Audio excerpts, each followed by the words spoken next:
My stepsister ruined my wedding by announcing her pregnancy during my vows. Last weekend, I was asked to give a speech at her baby shower. I agreed, smiled sweetly, and played a video compilation of every time she's deliberately stolen my spotlight over the past 15 years. Her in-laws were horrified. My dad married Karen when I was 12, and her daughter Melissa was 13. From the beginning, it was clear Melissa wasn't thrilled about sharing her mother's attention.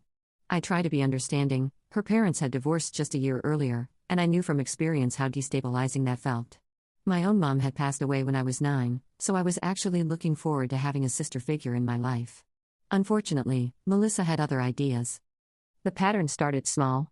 If I received an A on a test, Melissa would announce she'd been selected for an honors program. When I made the volleyball team, she suddenly developed an interest in sports and joined 2 teams. When I was asked to prom by my crush, she somehow engineered getting asked by the captain of the football team the very next day, and made sure everyone knew about it first. Our parents noticed the competition but chalked it up to normal sibling rivalry. My dad would gently encourage me to be patient, explaining that Melissa was still adjusting to our blended family. Karen would smile tightly and change the subject whenever tensions rose. Neither of them wanted to acknowledge that Melissa's behavior went beyond typical sibling issues. It was a systematic campaign to ensure she always outshone me. High school graduation was the first major event where Melissa's spotlight stealing became impossible to ignore. I was selected as one of the student speakers, an honor I had worked hard for. The night before graduation, during our family dinner, Melissa announced she'd received a prestigious scholarship that covered her entire college tuition. It wasn't just the timing of her announcement that was suspect. She'd known about the scholarship for weeks but had deliberately saved the news for the night before my speaking engagement. Throughout college, I developed a strategy of simply not telling Melissa about important events in my life. I shared achievements with my dad privately and asked him not to mention them to Karen or Melissa until after the fact. He didn't fully understand but respected my wishes. This approach worked reasonably well until my college graduation, which Melissa couldn't help but attend as part of our family. Sure enough, she found a way to draw attention. When my name was called and I walked across the stage, Melissa began having what appeared to be a medical emergency in the audience. People around her started calling for help, creating a commotion that completely drowned out my moment. Later at the hospital, it turned out she had experienced an anxiety attack, genuine, perhaps, but suspiciously timed. After college, I moved to a different city, which provided some welcome distance. I established my career, made new friends, and began dating Alex, who later became my fiancé. Throughout these years, I maintained a cordial but distant relationship with Melissa, seeing her only at holiday gatherings and occasional family events. At each of these gatherings, Melissa found ways to center herself, announcing job promotions during Thanksgiving dinner, revealing her engagement at our grandmother's birthday party, sharing news of her house purchase during my father's retirement celebration. When Alex proposed, I was determined not to let Melissa hijack my wedding. I seriously considered not inviting her, but knew this would create a painful family rift. Instead, I made a decision to simply accept that Melissa was Melissa, and to focus on enjoying my day regardless of her antics. I even took preemptive measures, assigning one of my bridesmaids to be on Melissa duty, keeping an eye on her and intervening if she showed signs of making a scene. What I couldn't have anticipated was just how far Melissa would go. My wedding day started beautifully. The venue, a restored historic garden with a charming stone chapel, looked like something from a fairy tale. The weather was perfect, sunny with a gentle breeze. Even Melissa seemed to be on good behavior during the pre-ceremony preparations, offering what appeared to be genuine compliments on my dress and hair. The ceremony began, and as Alex and I stood before our loved ones exchanging vows, I finally allowed myself to relax and be fully present in the moment. Alex had just finished his vows, and I was midway through mine, looking into his eyes and promising to stand by him through all of life's challenges, when a commotion in the front row broke my concentration. Melissa had stood up, hand dramatically placed on her stomach, and loudly exclaimed that she couldn't hold in her excitement any longer. She was pregnant. She was literally interrupting my wedding vows to announce her pregnancy. The entire gathering fell silent. The officiant, clearly flustered, didn't know how to proceed. Alex squeezed my hand, his expression a mixture of disbelief and anger on my behalf. I somehow managed to finish my vows through a haze of humiliation and rage, but the sacred moment had been shattered. At the reception, guests awkwardly congratulated both me on my marriage and Melissa on her pregnancy. My new mother-in-law, who had never met Melissa before, pulled me aside to ask if what had happened during the ceremony was some kind of family tradition.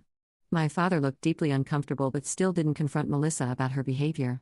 Karen alternated between beaming with excitement about becoming a grandmother and making weak apologies to me for the timing of the announcement. I maintained my composure throughout the reception, determined not to let Melissa ruin any more of my wedding day than she already had. But something fundamental shifted in me that day.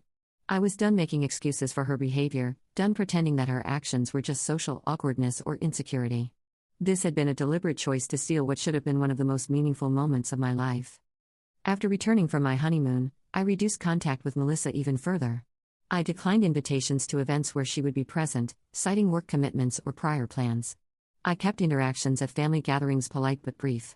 When my father questioned this distance, I finally told him exactly how Melissa's pattern of behavior had affected me over the years. He seemed genuinely surprised by the extent of it, having normalized her attention-seeking for so long that he couldn't see the calculated nature of her actions. For about 7 months, this approach of minimal contact worked well enough. Alex and I settled into married life, focused on our careers, and began renovating our first home together. I was healing from the wedding incident and trying to put Melissa's behavior behind me. Then came the invitation to her baby shower. I initially declined, sending a polite gift with my regrets. But Karen called me directly, emotionally insisting that family should come together for these important moments and that it would mean so much to Melissa if I attended. Then came the kicker. Melissa had specifically requested that I give a speech as her stepsister. Every instinct told me this was a trap. Why would Melissa, who had spent 15 years trying to outshine me, suddenly want me to speak at her baby shower? It made no sense unless she was planning something, perhaps to announce that I had declined to be the baby's godmother before I'd even been asked, or to make me look ungenerous in front of her friends if I gave a lukewarm speech. I was about to decline again when a different idea began to form. Perhaps it was time to hold up a mirror to Melissa's behavior in a way that couldn't be ignored or explained away. Not for revenge, exactly, but for accountability, something our blended family had failed to establish over 15 years of enabling her.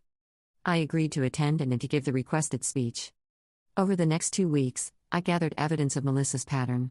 This wasn't difficult. I had years of family videos, photos, and social media posts documenting her spotlight-stealing moments. With the help of Alex, who works in video production, I created a professional-looking compilation highlighting Melissa's most flagrant attention grabs, from high school through my wedding. We carefully edited it to let Melissa's actions speak for themselves, without added commentary or obvious manipulation. The baby shower was held at an upscale restaurant's private dining room. Melissa's friends, her in-laws, who seemed like lovely, somewhat traditional people, our parents, and several extended family members attended. The room was elaborately decorated in an elegant woodland theme, with everything coordinated down to the custom cookies shaped like woodland creatures. When the time came for speeches, Karen went first, giving a tearful tribute to her daughter and her excitement about becoming a grandmother. Melissa's best friend followed with a speech full of inside jokes and college memories. Then I was announced. I approached the small podium set up near the gift table, smiling warmly.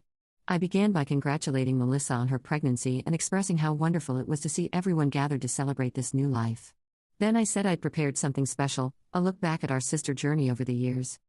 The lights dimmed slightly as the restaurant staff helped set up the projector and screen I had arranged for in advance. The video began with a title card reading Melissa's most memorable moments with cheerful music playing underneath. What followed was 7 minutes of undeniable evidence: Melissa announcing her scholarship at my pre-graduation dinner, captured on my dad's camera; Melissa having her emergency during my college graduation, filmed by a family friend; Melissa revealing her engagement during our grandmother's 80th birthday speech, caught on my cousin's Instagram story; and finally, the pièce de résistance, Melissa interrupting my wedding vows to announce her pregnancy, recorded by our professional wedding videographer from multiple angles. The room grew progressively quieter as the video played. Melissa's expression transformed from confusion to horror as she realized what was happening. Her husband looked increasingly uncomfortable. Her in-laws exchanged concerned glances. My father stared at the floor, while Karen repeatedly tried to catch someone's eye, silently pleading for intervention. I ended the video with a simple message: "Congratulations, Melissa. Today is your day, just like all those other days were supposed to be mine. I wish you and your baby all the happiness in the world." The silence that followed was deafening. Melissa's mother-in-law, a dignified woman who had been nothing but gracious throughout the event, was the first to speak. She asked, in a carefully measured tone, if what she had just seen was some kind of joke. Melissa tried to laugh it off, claiming I had selectively edited normal family moments to make her look bad out of jealousy. That's when something unexpected happened. My father, who had spent years avoiding conflict and enabling Melissa's behavior, finally spoke up. He quietly confirmed that everything in the video had happened as shown. The pattern was real, and it had been unfair to me. Melissa burst into tears, not the calculated tears she had used so effectively throughout our childhood, but genuine, ugly crying. She ran from the room, followed quickly by her husband and Karen. The shower effectively ended, with guests awkwardly gathering their things and making excuses to leave. My father approached me as I was collecting my purse, preparing for the inevitable fallout. He didn't scold me or express disappointment as I had expected. Instead, he apologized for not seeing the pattern sooner, for not protecting me from Melissa's behavior, for prioritizing family peace over addressing the real issues. The aftermath was predictably messy. Karen left multiple voicemails accusing me of ruining Melissa's special day, apparently missing the irony. Melissa's husband called Alex, man to man, to express his shock at the situation, and to admit he had never seen the pattern laid out so clearly before. Several extended family members contacted me privately to say they had always noticed Melissa's behavior but had never felt it was their place to speak up. Melissa herself has been silent, not reaching out directly since the shower 3 weeks ago. Through family, I've heard she's been meeting with a therapist, supposedly to address the family dynamics that contributed to our difficult relationship. Whether this is genuine self-reflection or another play for sympathy remains to be seen. As for me, I feel lighter than I have in years. The pattern that defined so much of my adolescence and early adulthood has finally been acknowledged. I'm not naive enough to think one dramatic moment will completely transform Melissa or our family dynamics, but at least now we're dealing with reality instead of the carefully constructed family fiction we maintained for 15 years. My father and I have been having real conversations about boundaries and expectations moving forward.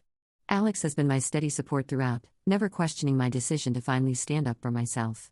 And I've realized something important: while families may be complicated, they shouldn't require the denial of your own experiences or the constant sacrifice of your important moments. Some people have asked if I regret my actions at the baby shower, suggesting I could have addressed the issue privately instead of publicly. Perhaps that would have been the more gracious approach.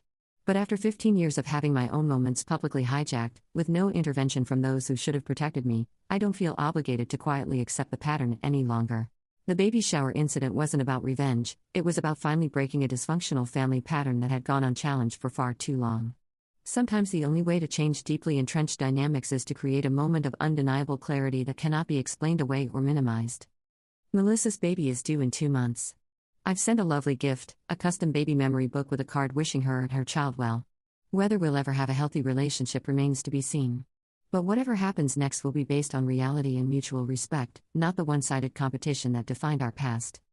After all, some spotlights are big enough for more than one person to stand in, something Melissa might finally be learning, now that her behavior has been brought into the light for everyone to see.